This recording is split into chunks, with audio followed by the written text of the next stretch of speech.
Assalamualaikum warahmatullahi wabarakatuh. Sebelumnya perkenalkan, nama saya Fitri Aisyah Nurinsani dengan NPM 2408260132.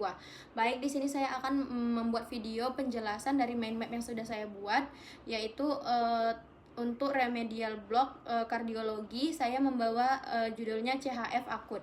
Jadi CHF akut atau congestive heart failure adalah kondisi ketika jantung secara tiba-tiba tidak mampu memompa darah secara efektif untuk memenuhi kebutuhan oksigen dan nutrisi seluruh tubuh.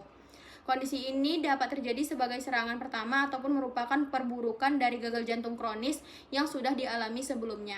Akibat kemampuan pompa jantung yang menurun, darah akan menumpuk di pembuluh darah paru sehingga cairannya merembes ke jaringan paru-paru. Kondisi ini menyebabkan pasien mengalami sesak nafas yang dapat berkembang dengan cepat dan menjadi keadaannya gawat darurat yang memerlukan penanganan segera. Penyebab CHF akut sangat beragam. Penyebab yang paling sering adalah infark miokard akut ataupun serangan jantung yang merusak otot jantung sehingga kemampuan pompa jantungnya menurun. Selain itu, hipertensi yang tidak terkontrol dapat meningkatkan beban kerja jantung hingga akhirnya jantung mengalami kegagalan. Gangguan irama jantung seperti fibrilasi atrium atau takikardia berat, infeksi, penyakit katup jantung, gangguan fungsi ginjal, serta ketidakpatuhan pasien dalam mengonsumsi obat atau menjalani diet rendah garam juga dapat memicu terjadinya CHF akut. Untuk gejala utama dari CHF akut adalah sesak napas yang muncul secara mendadak atau semakin memberat. Sesaknya itu biasanya lebih terasa ketika berbaring sehingga pasiennya itu lebih nyaman tidur dengan beberapa bantal atau bahkan harus duduk.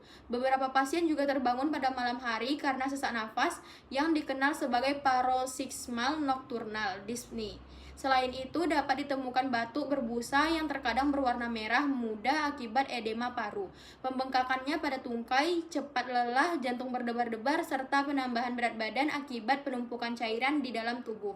Untuk menegakkan diagnosisnya, dokter akan melakukan anamnesis mengenai keluhan dan riwayat penyakit dari pasien. Kemudian dilanjutkan dengan pemeriksaan fisik. Pada pemeriksaan dapat ditemukan rongki basah di parunya, peningkatan tekanan vena jugularis, edema tungkai, serta bunyi jantung yang tambahan.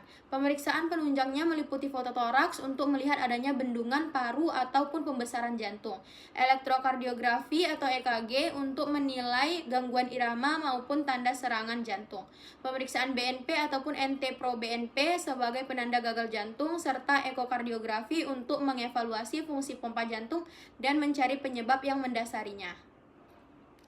Untuk penata laksanaan CHF akut bertujuan memperbaiki oksigenasi, mengurangi penumpukan cairan, dan mengatasi penyebabnya. Pasien diposisikan semi-fowler agar pernapasannya lebih nyaman. Oksigen diberikan apabila terjadi hipoksia. Diuretik seperti furosemid digunakan untuk mengurangi kelebihan cairan dalam tubuh. Pada pasien dengan tekanan darah yang cukup tinggi dapat diberikan vasodilator untuk mengurangi beban kerja jantung. Bila penyebabnya adalah infark miokard, aritmia, ataupun infeksi, maka penyebab tersebut juga harus ditangani secara spesifik. Edukasi kepada pasien sangat penting agar kekambuhannya dapat dicegah. Pasien dianjurkan mengurangi konsumsi garam, membatasi cairan sesuai anjuran dokter, konsumsi obat secara teratur, memantau berat badannya setiap hari, melakukan kontrol rutin, serta segera datang ke fasilitas kesehatan apabila mengalami sesak nafas yang semakin memberat.